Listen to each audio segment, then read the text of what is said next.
तीनों बैग्स अच्छे हैं, लेकिन सबसे बेस्ट कौन सा है? मिड साइज्ड है, कन्वीनियंट भी, ना ज्यादा बड़ा ना एकदम छोटा, वैसे ही जैसे मिड कैप फंड्स। अब मिड कैप फंड्स जाने जाते हैं अपने बैलेंस की वजह से, ना लार्ज कैप जितने सेफ, ना स्मॉल कैप जितने वॉलेटाइल। अब रीसेंट स्टॉक मार्केट फॉल के बाद लोग दोबारा इन फंड्स की तरफ अट्रैक्ट हो रहे हैं। जून 2025 में मिड कैप फंड्स ने इनफ्लोज 3754 सीआर पे आ गए वापस, एज कम्पेयर टू 2808 सीआर इन मई 2025, 34% का इंक्रीज। लेकिन अगर आप कंफ्यूज्ड हो कि कौन सा मिड कैप फंड चूज करें, तो डोंट वरी, आज के वीडियो में मैं आपको बताने वाली हूँ वैल्यू रिसर्च और मॉर्निंग स्टार के 3 top 5 star rated mid cap funds कौन से हैं। तो बिफोर वी बिगिन, इस वीडियो को लाइक कर दीजिए, चैनल को सब्सक्राइब कर लीजिए, ताकि ऐसे इन्फॉर्मेटिव वीडियोस फ्यूचर में आपसे मिस ना हो जाए। चलिए शुरू कर। लेकिन उसके पहले याद रहे, ये कोई रिकमेंडेशन नहीं है, सिर्फ एजुकेशनल पर्पसेस के लिए एक वीडियो बनाई गई है।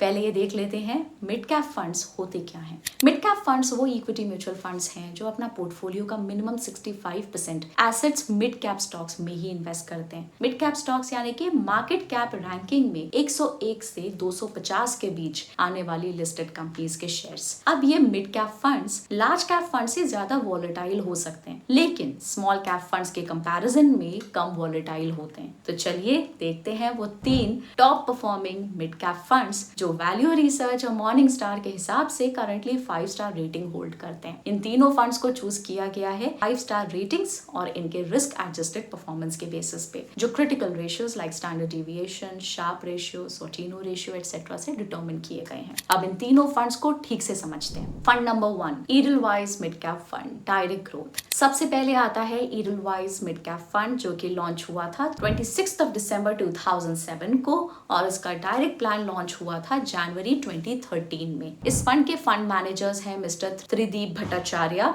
मिस्टर ध्रुव भाटिया और मिस्टर राज कुराडिया। फंड का AUM है 10,988 CR एज ऑन 30th जून 2025। इस फंड के टॉप 5 स्टॉक्स कौन से हैं? Persistent systems limited, max health care institute limited, Coforge limited, solar industries India limited, Marico limited. और टॉप 5 सेक्टर्स कौन से हैं? Financial services, capital goods, health care, information technology, consumer services. अब इस फंड के क्रिटिकल रेशियोज को भी समझते हैं। सबसे पहले स्टैंडर्ड डेविएशन, जो कि ये बताता है कि म्यूचुअल फंड के रिटर्न्स अपने एवरेज हिस्टोरिकल रिटर्न से कितना ऊपर या नीचे यानी कि डेविएट करता है। अगर स्टैंडर्ड डेविएशन ज्यादा है तो इसका मतलब इक्विटी फंड में वॉलेटिलिटी भी ज्यादा हो सकती है। तो Edelweiss mid cap fund direct growth का स्टैंडर्ड डेविएशन है 16.19% और इनकी कैटेगरी का स्टैंडर्ड डेविएशन है 14.71%, बेंचमार्क का 15.48%, यानी कि ये फंड अपने पियर्स और बेंचमार्क से ज्यादा वॉलेटाइल है। अब बीटा एक म्यूचुअल फंड की वॉलेटिलिटी को बेंचमार्क इंडेक्स के कंपैरिजन में मेजर करता है। अगर बीटा 1 से ज्यादा हो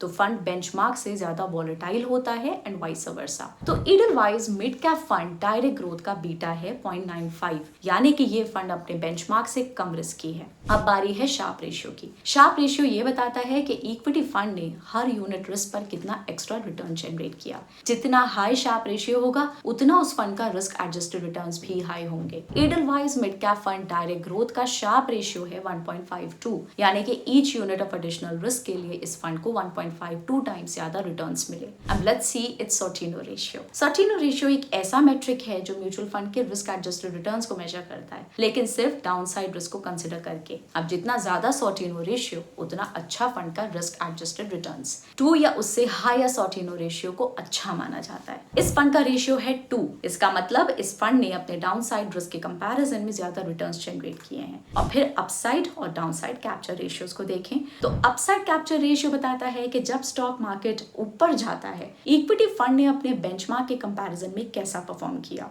और अगर अपसाइड कैप्चर रेशियो 100 से ज्यादा हो तो इक्विटी फंड ने बेंचमार्क से बेहतर परफॉर्म किया। इस फंड का अपसाइड कैप्चर रेशियो है 100, यानी कि अगर एक राइजिंग मार्केट में बेंचमार्क 10% ऊपर जाता है तो ये फंड भी 10% से ऊपर जाएगा। On the contrary, downside capture ratio बताता है कि जब स्टॉक मार्केट गिरता है फंड उस फॉल में कितना नीचे जाता है, और डाउनसाइड कैप्चर रेशियो अगर 100 से कम हो तो इक्विटी फंड बेंचमार्क से कम गिरा, which is a good thing. तो इस फंड का डाउनसाइड कैप्चर रेशियो है 89, यानी कि एक फॉलिंग मार्केट में जब बेंचमार्क इंडेक्स 10% से नीचे जाता है तो ये फंड सिर्फ 8.9% से नीचे जाता है। एक और रेशियो जिसे देखा जा सकता है वो है इन्फॉर्मेशन रेशियो। इन्फॉर्मेशन रेशियो एक इक्विटी फंड की परफॉर्मेंस को मेजर करता है बेंचमार्क के मुकाबले में। ये बताता है कि फंड ने एक्स्ट्रा रिटर्न कितनी कंसिस्टेंसी के साथ दिया, उसके रिस्क एडजस्टेड रिटर्न्स के बेसिस पर। हायर रेशियो मतलब फंड मैनेजर की better consistency and skill. Usually 1 से ऊपर इन्फॉर्मेशन रेशियो स्ट्रॉन्ग माना जाता है। तो इस फंड का इन्फॉर्मेशन रेशियो है 0.57, 3 इयर्स का 1.15, 5 इयर्स का 1.28 और 10 इयर्स का 0.61। अब इनकी परफॉर्मेंस को देखते हैं। तो इस फंड ने 1 ईयर, 3 इयर्स, 5 इयर्स, 7 इयर्स और 10 इयर्स में अपने बेंचमार्क और कैटेगरी को बीट किया है। तो इस फंड को यूनिक क्या बनाता है? वेल, सबसे पहले तो ये फंड एक फेयर इन्वेस्टमेंट अप्रोच फॉलो करता है। पहले तो ये फंड फोरेंसिक एनालिसिस करता है जिसमें accounting quality, corporate governance, ownership और मैनेजमेंट इंटेग्रिटी चेक की जाती है। मतलब फंड सिर्फ ट्रस्टवर्दी कंपनीज में इन्वेस्ट करता है जिनके फाइनेंशियल्स ट्रांसपेरेंट हो और मैनेजमेंट एथिकल हो। फिर आती है रोबस्टनेस चेक। कंपनीज का 5 साल का कोर रिटर्न 10% से ज्यादा होना चाहिए और रीसेंट सेल्स एंड प्रॉफिट भी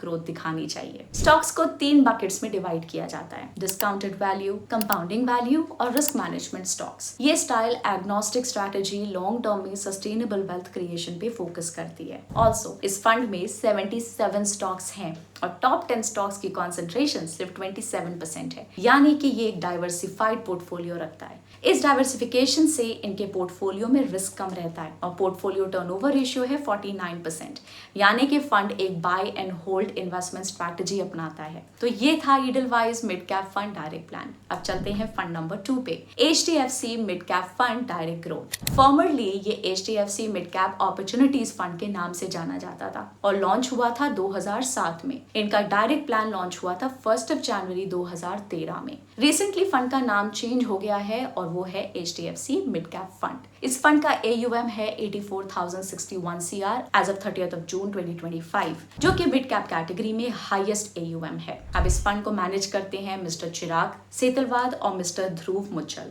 चलिए अब देखते हैं फंड के टॉप 5 स्टॉक्स कौन से हैं। Max financial services limited, Coforge, the federal bank, AU small finance bank, Hindustan petroleum corporation. और इनके टॉप 5 सेक्टर्स हैं banks, auto companies, IT software, pharmaceuticals and biotechnology, insurance. अब चलते हैं इनके क्रिटिकल रेशियोज की तरफ। सबसे पहले स्टैंडर्ड डिविएशन। इस फंड का स्टैंडर्ड डिविएशन 14.62% है और इनके बेंचमार्क का स्टैंडर्ड डिविएशन है 15.48%। कैटेगरी एवरेज स्टैंडर्ड डिविएशन है 14.71%, यानी कि ये फंड अपनी कैटेगरी और बेंचमार्क से कम वॉलेटाइल है। इस फंड का बीटा है 0.87, यानी कि HDFC mid cap fund market से कम रिस्की है। शार्प रेशियो 1.66 है, मतलब इस फंड ने for every unit of risk taken 1.66 extra returns generate किए हैं। सॉर्टिनो रेशियो है 2.26, यानी कि इस फंड ने for every unit of downside risk taken 2.26 times extra returns generate किए हैं। अपसाइड कैप्चर रेशियो है 96,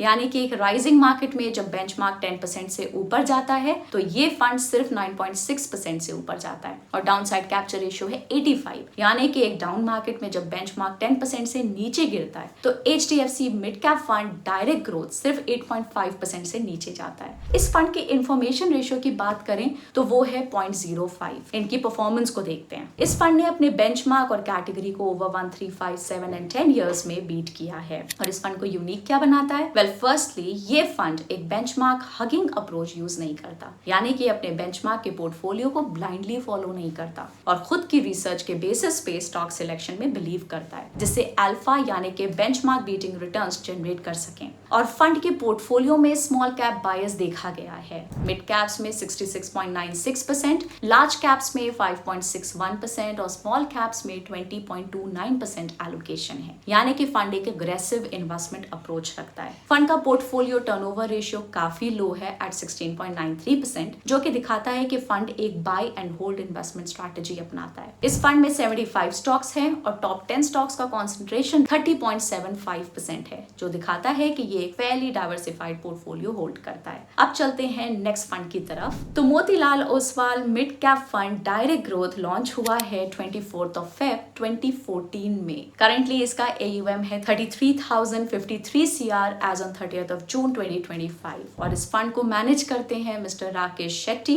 mister Ajay Khandelwal, Mister Niket Shah and Mister Sunil Sawant. तो चलिए इस फंड के टॉप 5 स्टॉक होल्डिंग्स को देखते हैं। Coforge, Persistent Systems, Trent Limited, Dixon Technologies, Kalyan Jewellers India. Top 5 sectors हैं IT software, consumer durables, industrial products, retailing, telecom services. अब क्रिटिकल रेशियोज को देख लेते हैं। इस फंड का स्टैंडर्ड डिविएशन है 17.94% और इनके बेंचमार्क का स्टैंडर्ड डिविएशन है 15.48%। कैटेगरी का एवरेज है 14.71%, यानी कि अपनी कैटेगरी और बेंचमार्क से ज्यादा वॉलेटाइल है। बीटा है 0.9, यानी कि ये फंड मार्केट से कम रिस्की है। इस फंड का शार्प रेशियो है 1.5, मतलब इस फंड ने for every unit of risk taken 1.5 times extra returns generate किए हैं। सॉर्टिनो रेशियो है 1.76।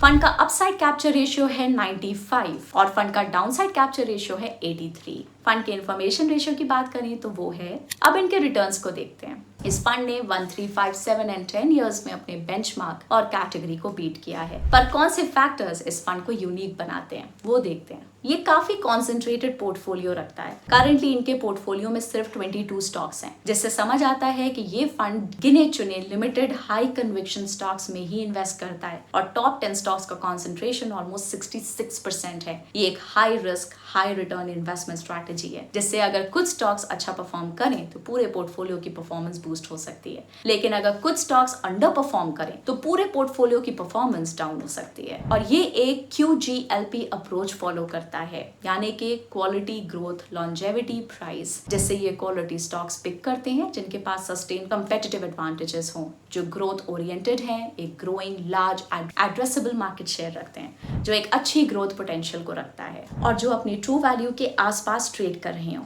इसके अलावा फंड का एलोकेशन लार्ज कैप स्टॉक्स में ऑलमोस्ट 14.54% है और स्मॉल कैप्स में 0।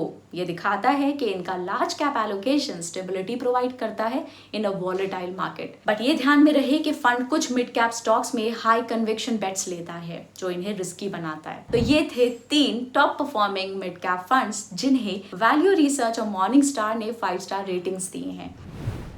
चलिए अब हम इस वीडियो को एंड करते हैं। यहाँ पे हमने देखा कि ये तीनों फंड्स ही शॉर्ट टर्म और लॉन्ग टर्म अपने बेंचमार्क और कैटेगरी को बीट कर चुके हैं और साथ ही इनकी रिस्क एडजस्टेड परफॉर्मेंस भी अच्छी रही है। 5 स्टार रेटिंग्स इनकी पास्ट परफॉर्मेंस के बेसिस पे दी गई है, लेकिन past performance future performance guarantee बिल्कुल नहीं करती। इसे ध्यान में रखते हुए अपने इन्वेस्टमेंट डिसीजंस को आप ले आगे, लेकिन अपने इन्वेस्टमेंट डिसीजन से पहले तीनों फंड्स के एक्सपेंस रेशियोज को जरूर कंसिडर कर लें। ईडलवाइज का है 0.39%, HDFC mid cap fund direct growth का एक्सपेंस रेशियो है 0.74% और Motilal Oswal mid cap fund direct growth का एक्सपेंस रेशियो है 0.68%। क्या इनमें से कोई फंड आपके पोर्टफोलियो में है? हमें उनकी परफॉर्मेंस के बारे में कमेंट करके बताएं और मैं आपसे मिलूंगी अगले वीडियो में।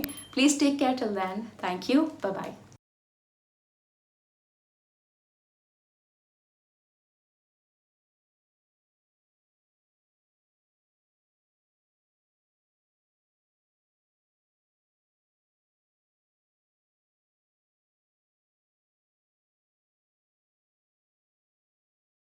Mutual fund investments are subject to market risks. Read all scheme-related documents carefully.